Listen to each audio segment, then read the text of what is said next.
What's up guys, Agent here again with another build video, and today we're going over the Necromancer tank.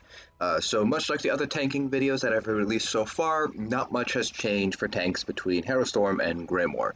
None of the new sets that were introduced really sort of stood out and won't really replace any currently existing tanking sets in the game, and there weren't really a lot of class changes that really impacted healers and tank support roles in general. So whatever build you are currently running or were running back in Storm will work perfectly fine in Greymoor as well. Same weaknesses and strengths that Necromancer's tanks had in Storm still apply here in Greymoor as well. They're very good ultimate generation batteries, but beyond that they do have a couple of weaknesses that sort of take away their power in certain fights in certain scenarios in the game. But just like the rest of our build videos, we will not be going over any sort of gear. Gear is reserved for the tanking gear video, which should be popping up in the upper right hand corner right about now. So if you're interested in knowing what sort of gear you should be running as a tank, go ahead and check out that video and then come back here. This is going to be focusing in on our skills and a discussion about tanking in ESO and how the Necromancer tank differs a little bit from other classes. So first, our skills. Starting off with our front bar, which is our sword and board bar, we have Ransack for the minor protection. You could also run Pierce Armor if you have another source of minor protection, but Ransack is going to be the most consistent way of providing minor protection to yourself. Then we have Heroic Slash for the minor heroism buff as well as the minor maim debuff as well. So you're basically reducing the damage that's outcoming from the boss, and you're also increasing your ultimate generation so you're able to get faster Warhorn uptimes. Next we have our self-heal, which is Hungry Scythe. Now this self-heal is a little bit tricky to use. It's very similar to the Nightblade's Dark Cloak, which is their self-heal as a tank, where you get a small burst heal right off the bat, but the biggest heal comes more from the heal over time. So the total amount of healing done is actually pretty decent. However, the burst heal that you get is not as strong as something as, let's say, Polar Wind on a Warden tank or Green Dragonblood on a DK tank. So you will need to be a little bit more mindful of how you use your self-heal as a Necromancer tank, because you basically don't have as strong of a burst potential as like a Dragonite tank would. Then we have Beckoning Armor. This acts as both Major Resolve and our way of chaining enemies in. So while it's active, enemies that hit you with range attacks will be pulled into you once every 3 seconds. This also creates a corpse when the effect is done, so you should still be running this anyways, because you will be able to get a corpse back to use Necrotic Potency in order to generate more ultimate. Now, the one downside of running Beckoning Armor is that while it is essentially a passive chain, so you basically just activate it once and you have chains for 20 seconds, it only pulls in things once every 3 seconds, which is actually fairly slow. The idea behind tanking when you're chaining things in is to get things in as quickly as possible. So for fights where you have maybe like 1 or 2 ranged adds, Beckoning Armor is sufficient, but with fights where you have more than 2 ranged adds, it's going to be more efficient for you to run something like Silver Leash to chain everything in as quickly as you possibly can so it all dies faster. Now, if speed running is not really something that your group is concerned about, then by all means you can just stick with Beckoning Armor. Just keep in mind that it is going to be fairly slow and definitely less efficient than running a Silver Leash in terms of time to kill. Then we have a flex spot here. So we're running Agony Totem here, so you do get that minor protection to you and everybody within 6 meters of you. The big thing here is the fact that it also fears, so it's a hard CC. There is a 2-second delay on it, so you're going to be a little bit mindful of when you want to use it to take that 2-second delay into consideration. But you also have the Pure Agony synergy here, which basically applies minor vulnerability to every enemy within that 6-meter radius the Agony Totem sort of covers. This is really, really strong. The only other way to get AoE minor vulnerability is through a Nightblade tank using Lotus Fan. So definitely a very strong ability to use here. Now, you could just run this straight from the minor protection for boss fights because bosses can't be feared, but this is pretty strong in trash fights. So for trash fights, I would recommend sticking with Agony Totem here for your flex spot. Then for your ultimate, we have a couple of options here, but I'm running Reviving Barrier for the up to 10% additional Magicka regen you get from the Magicka Aid passive. Now for our backbar, this is going to be your staff or bow, depending on what weapon you're using. We have Inner Rage as our Rage taunt. We have Balance in order to get our magic sustain back. We also gain Major Resolve as well, which isn't that big of a deal because if you're running Beckoning Armor, you're getting it from Beckoning Armor. But Balance is mostly used for the additional magic sustain, not necessarily for the Major Resolve, although the Major Resolve is a nice bonus on top of that. And we have Blockade of Storms. This will be Blockade of Frost if you're running an Ice Staff, or Endless Hail if you're running a Bow backbar. Storms will give you off balance uptime. All three will give you uptime on your whatever enchant you are running on your backbar. Then we have Necrotic Potency, which is how we're going to get all of our ultimate generation going. So Necrotic Potency basically grants you 6 ultimate for every corpse that is around you that hasn't already been used up by Necrotic Potency. Plus, it also gives you a small heal as well. So this is actually one of the best skills that a Necromancer tank is able to run here, because you will be able to get a lot of ultimate back here. Typically speaking, you'll be running something like Beckoning Armor alongside some other corpse generation ability. Typically speaking, it's going to be Intensive Mender. That way, you're able to generate 12 ultimate every about 10 seconds, which is definitely more than what a lot of other tanks are able to get. So it's definitely really, really strong, particularly in trash fights where if you have like 6 or 7 adds that die, you're able to get all those ultimate back up. So that just makes you get your Warhorns up much faster than other races or other classes are really able to. Now we have another flex spot here. This is Overflowing Altar, which is good for the minor lifesteal, which helps proc things like Symphony of Blades that you might be running. It also provides the Blood Feast synergy, which is a nice emergency heal. So if you need the sort of minor lifesteal to help proc Symphony of Blades, you can run this. But a better option would actually be something like Intensive Mender. This basically heals one person every 2 seconds for 8 seconds. But the main thing is it creates a corpse when it dies. So you're able to use this in combination with Necrotic Potency to get some more ultimate back. So it's kind of up to you what you want to run here, but if you're not going to be running something like Overflowing Altar, I'd recommend running Intensive Mender here for the additional corpse. Now you might be wondering why we're not running Spirit Guardian, because Spirit Guardian has a 10% essentially damage reduction. That's because Spirit Guardian lasts for 16 seconds. If you want to generate that corpse, you either have to let the ability run completely out or reactivate it after half the time that the ability is active. So for Beckoning Armor, it'd be after 10 seconds. For Spirit Guardian, it would be after 8 seconds. And for Intensive Mender, it'd be after 4 seconds. So if you're doing that, then Spirit Guardian is going to get you fewer corpses compared to Intensive Mender here, resulting in less ultimate gain over the same period of time here. So for example, with Intensive Mender, you're able to get 2 corpses out in the time that it takes for Spirit Guardians to create 1 corpse, basically doubling your ultimate generation.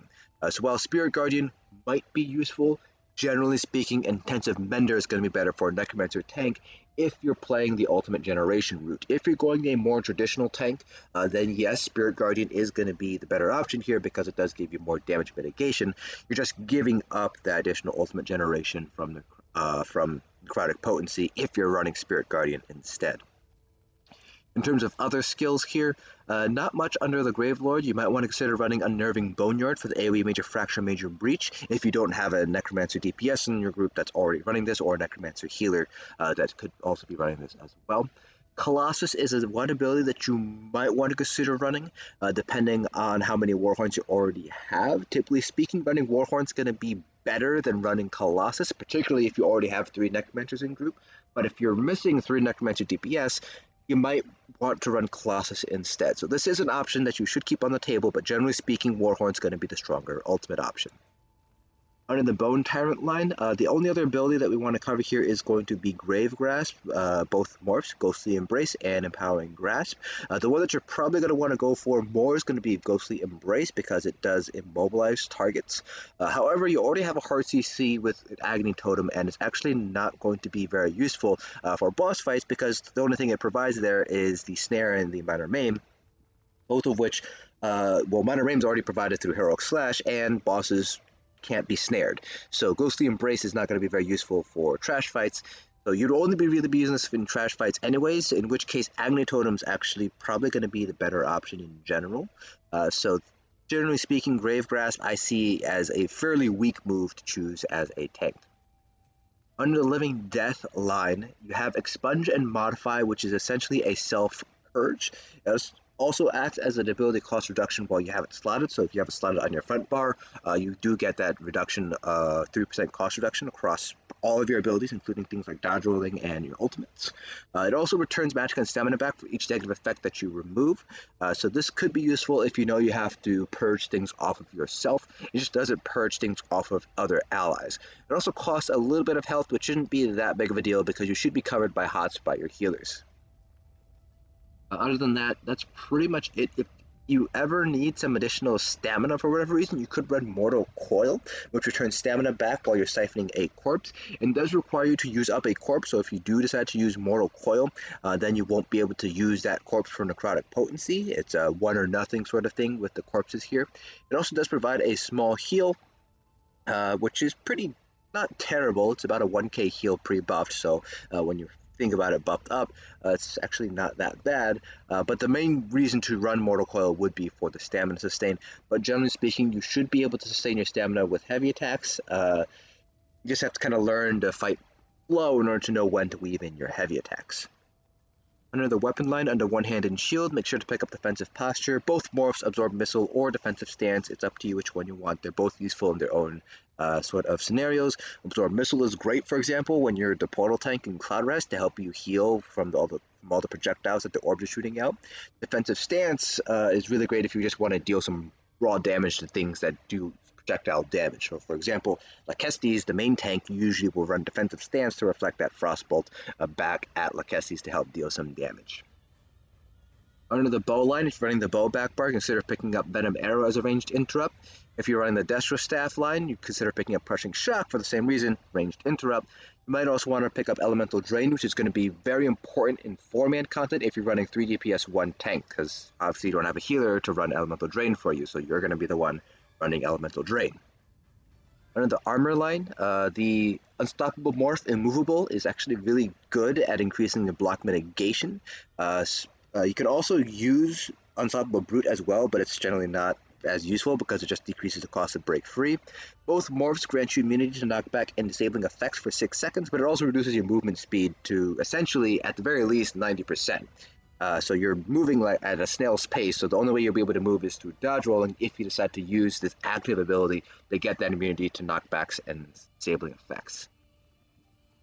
From there, under the Fighter's Guild line, Ringer Preservation acts as an AoE heal, so that also helps proc things like Symphony Blades. It also provides mana protection in that AoE as well, so it's pretty good for instances where you're stacked up for Execute, for example. Under the Sigil Order line, Meditate, either Morph, Introspection, or Deep Thoughts can be used as a replacement for balance if you're running Beckoning Armor, since you already have a source of major resolve. This restores both Magicka stamina and health, so pretty much all 3 resources, but it is a channeled ability, so you will not be able to block while you are channeling this ability. The good thing is, if you have a high enough Sigil Order level, you'll be able to get the Liberation passive, which grants you major protection, giving you a little bit of additional mitigation, just not as much as blocking gives you. But just be mindful of when you use Meditate, that channel, so that way you're not getting caught taking a big hit. And make sure to pick up all the Undaunted skills as well. Overflowing Altar, you've already covered. Shadow Soak for the Black Widow synergy, just helps out your stamina DPS. It's free damage, plus it helps proc Lachesis. Inner Rage, we already covered. It's a ranged taunt. Bone Surge for the Spinal Surge synergy, kind of the same thing here, mostly to help proc Lachesis. The Major Vitality can be useful in certain fight scenarios where you need to deal with healing debuffs, like in Cloud Rest. And then Energy Orb for a heal, group heal. It's a pretty strong group heal, actually. Plus, you also provide the Healing Combustion synergy, which restores magic and stamina back, helping out DPS sustain. Under the Alliance War line, obviously we have Aggressive Warhorn here for the Major Force. We also have Echoing Vigor as another way to help group healing. Then on the support line, you also have Efficient Purge if you need to purge other people besides yourself. If you just need to purge yourself, you'd be running something like Expunge and Modify, but if you need to purge other people, you're going to want to run Efficient Purge instead. That pretty much covers it for all the skills you might want to pick up as a Necromancer tank here. Now in terms of tanking in ESO. Those of you guys who are coming over from other MMOs might think that tanking is all about being damage sponge for the group, and that is one of your roles. So one of your roles is to be the tank, to taunt things, to be the damage sponge, to not die, things like that. But you have a secondary role as well, which is just as important as the primary role that you play as a tank, and that is to help support your group DPS. A lot of the sets that you are going to wear as a tank, a lot of the skills you're going to be running as a tank are sort of geared towards helping to provide group DPS support. Obviously, again, your first job is to survive, so you should focus on that first. Then you should focus in on providing group DPS support. So sets like Yolnahkriin provide a group buff through things like Minor Courage. You have Alkosh, which provides a enemy debuff, decreasing their resistances, allowing your DPS to deal more damage by investing less points into spell erosion and piercing. So all of these combined help improve overall group DPS, which does actually help contribute to your first goal, which is to stay alive as long as possible, because you are the tank. The shorter the fight takes, the less you're going to have to take damage. The less time basically you are spending being a damage sponge. So directly helping group DPS does benefit your primary role of being a damage sponge as well, because you don't have to take as much damage anymore. Now, Necromancer tanks differ from other classes. I've already mentioned this, but you are a ultimate generation battery here. With Beckoning Armor and Intensive Mender, you are getting essentially 18 ultimate every 10 seconds. If you want to take a look at every 20 seconds instead, because you're basing it off of 4, you have 5 corpses from Intensive Mender if you're re-upping it every 4 seconds, and you have 2 from Beckoning Armor if you're re-upping that every 10 seconds, so you have 7 times 6, 42 ultimate every 20 seconds, which results in an ultimate gain of about 1.2 ultimate on top of things like Minor Heroism, and already your passive grants you some ultimate as well whenever you use up a corpse. So you have the ability to generate a lot of ultimate very quickly, particularly in trash fights where you have enemy corpses to use for necrotic potency as well. This basically gives you much better, I shouldn't say much better, but it gives you better Warhorn uptime compared to other classes, which helps improve major force uptime, which helps improve overall group DPS. But beyond that, Necromancer tank does have a couple of weaknesses that you should address. First, Beckoning Armor as a change is fairly lackluster. You're going to want to run Silver Leash under the Fighters Guild line in order to help out with the chaining if you need to be more efficient here. Silver Leash, it does act as a chain and it does use stamina, so you kind of have to keep that in consideration here. Again, if you're not concerned at all about speed or efficiency, just run Beckoning Armor. It's not that big of a deal. But if you're kind of pushing for score, you're pushing for speed, if you want to be as efficient as possible, then you are going to want to run Silver Leash rather than Beckoning Armor because of that 3-second cooldown. Another weakness of the Necromancer tank that is shared from other classes is the fact that your burst heal is not particularly strong here. Your self heal does have a little bit of a burst behind it, so you're getting 366 if you're just hitting one enemy. You obviously get some more in trash fights because you're hitting more enemies, so you're getting more of the additional burst heal. But the healing comes more from the heal over time. So if you take consideration the heal over time on top of the burst heal, the total healing that is done is comparable to other burst heals. It just is that your initial burst heal actually isn't all that powerful, especially when you compare it to something like Polar Wind or Green Dragon Blood from DK. Even the Nightblade's Dark Cloak provides a little bit of a stronger burst heal compared to Hungry Scythe does. So you're going to be a little bit more reliant on your healer in certain scenarios, particularly high damage scenarios where your burst heal is not going to be able to heal you up quite as much here. That's another weakness of the Necromancer tank here. The other thing too is there is a lot of micromanagement if you are going the ultimate generation route. Again, the way that corpse generation works for Necromancer abilities is the ability either runs out completely or you recast the ability after half of the duration of the ability has elapsed. So Beckoning Armor lasts 20 seconds, so to generate the corpse manually, you would have to reactivate it after 10 seconds has passed. So for something like Intensive Mender, which lasts for 8 seconds, that's a 4-second rotation that you basically are doing in order to make sure to generate those corpses. And then after that, you also have to go to whatever bar you have Necrotic Potency on and use that. So if you are going the ultimate battery route, you have a lot of micromanagement to deal with here in order to get the most out of Necrotic Potency. That can be a little bit challenging for some players. I know me, myself personally, when I was playing around with Necromancer tanks, that is a little bit of a challenge to micromanage things. So I ended up doing sort of a kind of hybrid where I would try to generate ultimate when I could, but outside of that, I was playing more traditional tanking, focusing more on buffs and debuffs rather than generating my own ultimate. So that is another kind of steep learning curve, I think, for Necromancer tanks if you want to go the ultimate generation route, is that, learning when to re-up Intensive Mender, learning the fight mechanics so you know when you can recast Intensive Mender and then Necrotic Potency, and so on. So despite all of that, Necromancer tanks are still very potent. You can still clear all content in the game. I personally don't have a lot of videos with Necromancer tanks. I think the only ones I do have are from when Elsewhere was in the PTS. But I do know other content creators like Nefis do have some videos taking a look at Necromancer tanks. So I do recommend checking out other content creators for their tanking views from a Necromancer tank's point of view.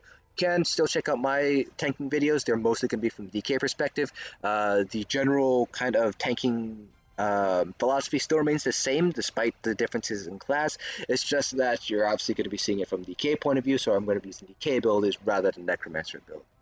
So I do recommend checking out somebody like Nefis, who will have more insight onto how Necromancer tanks play, as well as just Necromancer tank gameplay in general. But that is it for this build video. If you guys have any questions at all, feel free to leave them down in the comment section below. I'll try to answer them all to the best of my ability. Hope you guys enjoyed, and I'll see you guys in the next dungeon.